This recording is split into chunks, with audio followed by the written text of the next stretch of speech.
ये नियम अभी याद होते चलेगी, ठीक है।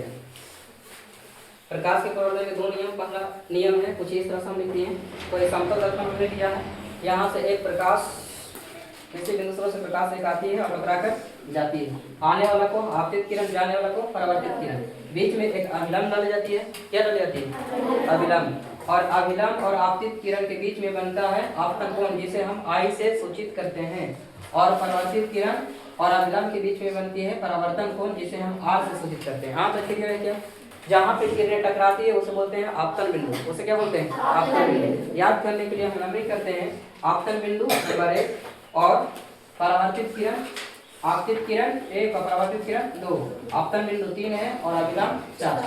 तो इसे क्या बोलेंगे? आपतित किरण, परावर्तित किरण तथा आपतन बिंदु पर डाला गया या खींचा गया अभिलंब 1 2 3 तीनों एक ही समतल में होते हैं।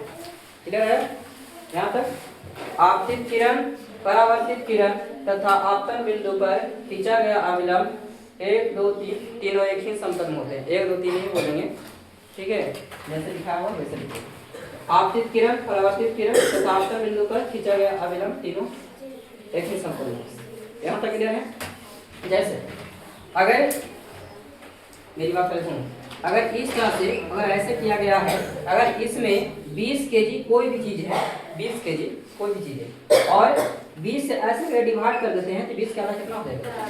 10 10। इसका मतलब है कि दोनों घर में जो हिस्सा है बराबर बराबर है, ठीक है। इसीलिए आपतन कोण परावर्तन कोण के बराबर होती है। इसीलिए क्या होगा? दूसरा नियम, आपतन कोण परावर्तन कोण के बराबर होती है, अर्थात कोण आई बराबर कोण।